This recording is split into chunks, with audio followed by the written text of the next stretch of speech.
Good morning, everyone. It's great to be here. Before we get started, I think we do need to give Jacob a round of applause. As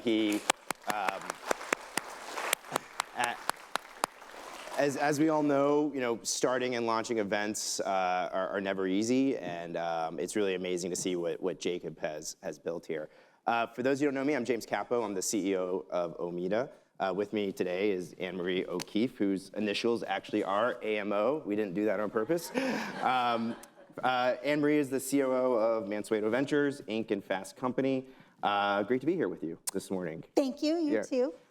First, Anne-Marie is one of the most positive people I've met in the media industry. In a sea of folks that are always saying, like, oh my God, the sky is falling, I don't think I've met someone as positive as Anne-Marie about the future of media and particularly your brands. So give us a little bit right now, like Inc. and Fast Company. Where are they? Tell us about the businesses, kind of what you're thinking about them today. Yeah, so Inc. and Fast Company are obviously the most amazing business media brands, in the world. One might say. But Inc. is really for entrepreneurs, Fast Company for creative, innovative business people. And we've been in transformation. So I would say really the last 2 years have been this really transformative time for the brands, the company, that of course growth hurts. And so not to say there hasn't been pain with that transformation, but it does lead us to a really positive outlook for the longevity of both brands. And for 2026, we're feeling really positive about our recurring revenue lines of business, which is really great to say. And so really just yes, that is why I'm very optimistic. It's been challenging, but... And the businesses, not to act like Jacob here, but big events business, subscription business, advertising business, but the event is kind of the anchor now. Is that fair? I would say the really big pieces of our business are all based around connection. So our connection business is booming. So on the advertising side, the connection to our audiences has always been really strong. And, we've historically seen, a strong advertising custom business. A lot of that is skewing experiential. And then we have our membership lines of business, which is our fastest growing. And we have a recognition, component. So we have the Inc. 5000, which are the 5,000 fastest growing companies in the United States, privately held. And though, being on the Inc. 5000 is a whole world of itself, right? And so that's always been a really strong component of what we do. And so I would say that what we're seeing really a lot of success in are all of those connection businesses. So the connection businesses, and I think the title of our talk is the great consolidation of the audience data. From your perspective, like media companies, they're navigating platforms changes, they're navigating product changes, audience changes. Why now consolidate? Why now? You talk about connections, which I think is appropriate. Why now are you looking to really bring that all into one platform? Yeah, so the first thing I want to say is consolidation does not mean get smaller in this context. But I think, for a lot of people in the office, when I said, I want to consolidate down to one platform, I'm consolidating our tech stacks, people get really nervous and they think that it's going to make everything smaller. The reason that we're really looking to do this is we have all of these different lines of business, and all of the people that we're connected to really cross them. They don't think about our brand in these silos. They don't think, well, I'm an innovation festival attendee, not a website reader. They think about Fast Company, and they experience Fast Company in a really robust way, not in a line of business separate way. And so we really need to put all of that data together so that I can recognize these users across everything that we do. And so I think about it like, right now I have, in my garage, I have all of these parts and I'm putting them together because what we're trying to do is build a growth engine. So if I know that you were a Fast Company reader this morning and I meet you at an Inc. event this evening, I know who you are. And that philosophy of of sort of getting your teams around that. Yeah. In many cases, we see you have the event team, you have the subscription team, you have the Product. the product team, the advertising team. The engineer is very opinionated. Yeah, how did you culturally kind of get everyone on the same page here? Yeah, so we are an organization of service, and we are in service to those, to that audience, and that's what aligns us. And so if our audience is at the core of everything that we do, it kind of brings us together. That's kind of the unifying principle that guides everything that we do. And I'm another question here. I think you're now the second person on stage with a billion-dollar owner, multi-billion-dollar owner. How has he helped think through this? Is that a approach around the audiences that he believes in as well? Yeah, so we're really lucky, yes, because we have an amazing owner that's amazing in his own right, but our owner founded essentially a subscription business. Our founder is Joe Mansueto, who started Morningstar. And so we do have this really lucky advisory person who walked this before, but in a really modern way, in a really innovative way, who saw a space in a market and made a recurring revenue business to fill that space and thought very much about his users and his audience. So we're very lucky that we have that opportunity. So you have the events business, you have the subscription, the membership business. You had the audience silos. What was the turning point for you? Was there a specific moment in your business where like, this just isn't going to work and this isn't going to scale? Yeah, so for a long time, the Inc. 5000 was doing its thing and it was being amazing. And at that point, I had really primarily worked on the fast company side of the business. And we would look over the fence and we would say, like, how come we don't have an Inc. 5000? Look what they have. How come we don't have that? And so the team worked really hard, and now Fast Company's Most Innovative Companies is this really successful, robust franchise recognizing the most innovative companies in the world.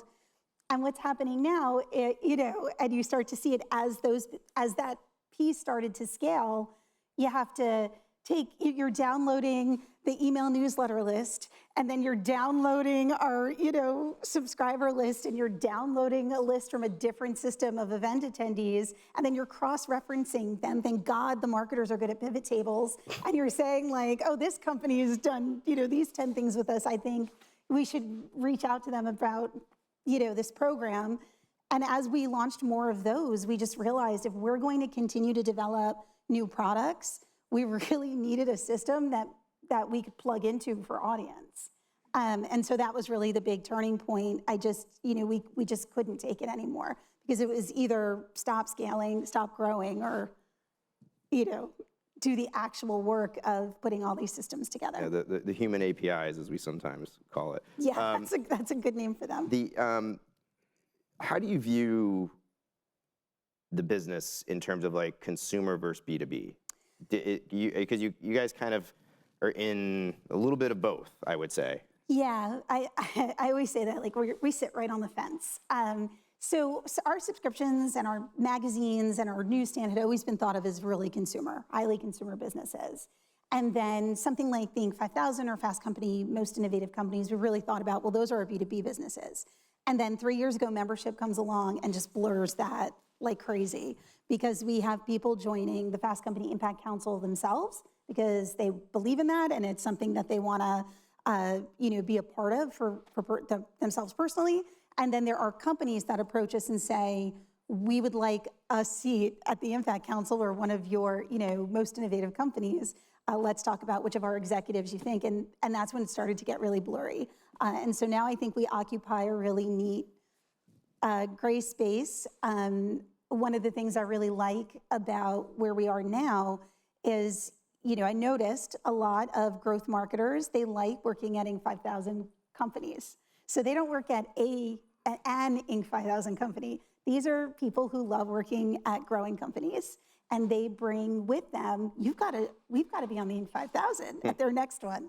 And so they're taking us with them in their new roles, which is, again, fun, but really hard to keep track of. Is there a recruiting business there at all for you guys? I have to ask our CEO. I don't know. I can't do any new product lines yet. I'm doing this. Right, sure, right. Then we'll talk about One it. step at a time on Yes. that. All right. So you've talked about a little bit, and forgive me everyone for the Omeda pitch now, but you talked about putting all the data under one house. How do you visualize that in your mind? And where do you then see the growth opportunities from here by consolidating the email and the subscription and the CDP into one platform? Yeah, so so I think, one of the things that I'm most hopeful and excited about is we do a lot of efforts.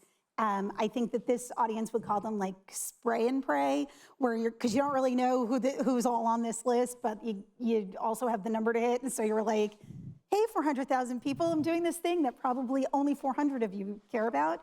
I'm very excited to have a much more precise way to market the correct product to the correct end user. And then I'm also really excited to be able to bundle product in a smart way. So I'm presenting the correct bundle to the person that's likely to take that bundle, because we do have such a diverse set of products. That has been really, really challenging. And I think we're in 7 systems right now. And so, obviously that makes scale really hard. You've said you're not chasing page views. No, I'm chasing lifetime value. Lifetime value. I'm not chasing page views. How are do you have a model in your head on lifetime value, and how are you incorporating advertising dollars into that model? Yeah, that's someone else's problem. No, I'm just kidding.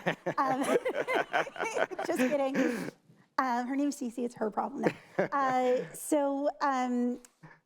Again, one of the nice things, I know this sounds really Pollyanna and naive, but I'm not, I swear. Particularly with a brand like Inc., most of our advertisers are people who are companies that are very committed to small business formation and helping those businesses grow. And so we have these really deep advertising relationships because we have the same vested interest at the heart of it. We can discuss all the nuance of the sales pieces and the journalism pieces, happy to do that, but just at a really high level that exists and is true for us.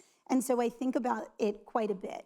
I think when we do think about the lifetime value of a user, we think a lot about their journey as an entrepreneur, and we think a lot about the company's journey through different life stages. And so it is really important to us that we're able to maintain the connection long term, and those ad dollars are an important part of that value for us. Mm-hmm. You said something to me, I think it was yesterday. Your editors are really excited to get more access to audience data. Yes, they will be in the platform. Do you see them, so you see them logging in and actually looking at audience data and making decisions and thinking about that beyond what they're doing today? Yes, and then sending me an email about what we're not doing and what we should be doing. And everything you could do beyond that. No, I don't know if it's because I work with business journalists, and so they're always covering industries and business from a specific lens, but we have a really engaged editorial division, and they are so excited about any opportunity for us to grow a relationship with their reader.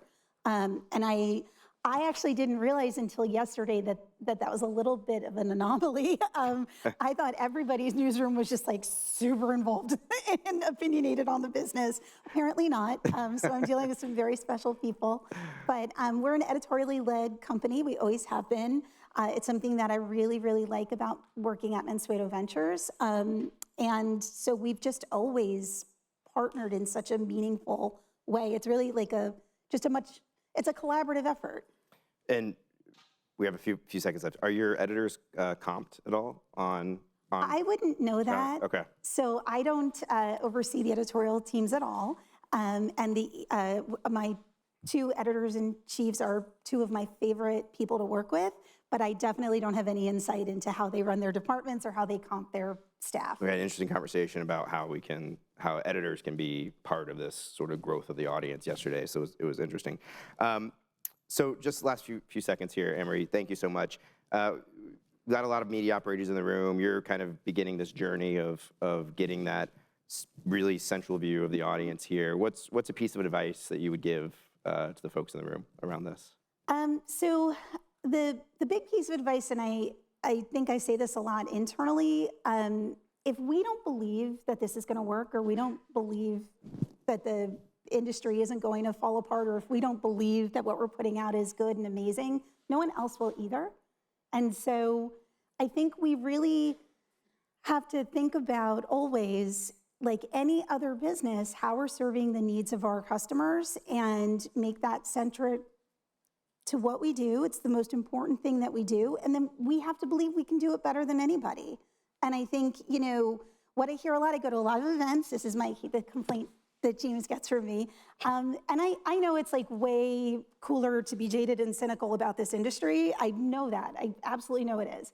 But, and definitely feels nerdy to say to a room full of you, like, stop. But we had the Innovation Festival mid-September at the same time as Axios had an event, Wired had an event, The Atlantic had an event, and then the New Yorker Festival came a week later, all within a 3-block radius here in New York City. Point me to a more vibrant industry. And I think that we have nothing but opportunity. And so I think if we can maybe think about and represent all of the amazing things we do, I think maybe the rest of the world will start to believe it too. Awesome. Well, thank you so much, Anne-Marie. Thank you, everyone. We're going to go to break now, and looking forward to seeing everyone out in the conference room. Thank you. Bye.